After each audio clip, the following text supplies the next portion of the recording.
éviter la transmission du VIH-Sida de la mère à l'enfant, la médecine a aujourd'hui des moyens pour permettre à une femme enceinte porteuse de la maladie de donner naissance à un enfant sain. Lorsque ces femmes sont séropositives très tôt, elles se connaissent très tôt, elles sont mises sous traitement aussi très tôt. Et cela permet qu'au finish, que leur enfant naisse séronégatif.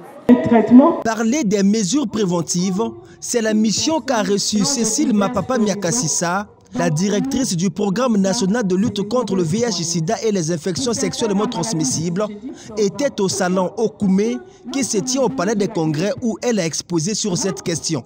Mon appel aujourd'hui, c'est de dire à toutes les femmes enceintes qui fréquentent les centres de formation sanitaire, les centres de santé intégrés, de se faire dépister pour connaître leur statut sérologique. Éviter l'ignorance sérologique, c'est l'une des mesures préventives conseillées par l'exposante. Devant un auditoire relativement jeune, Laure Cécile Mapapa Miakasissa a expliqué les différents modes de transmission du VIH avant de plancher sur la perspective du combat que mènent les chercheurs contre la maladie chez la femme enceinte. En 2030, nous devons éliminer cette transmission. Ça veut dire que nous devons réduire de 95% les nouvelles infections du VIH chez l'enfant et puis réduire de moitié la mortalité liée au sida. Maintenant aussi, on parle de triple élimination.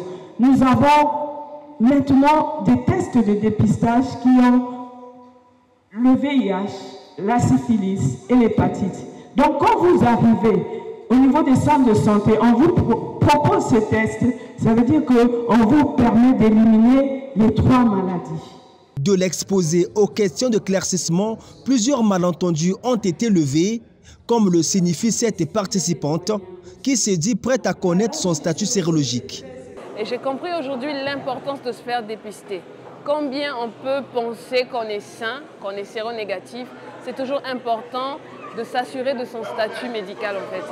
Et même moi, je pense que d'ici là, bien que j'ai peur des aiguilles, je vais aller me faire dépister.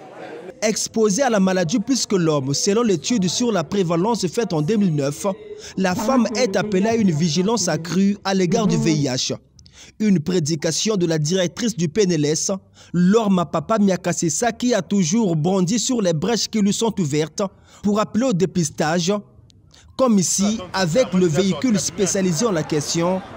Attendons les volontaires.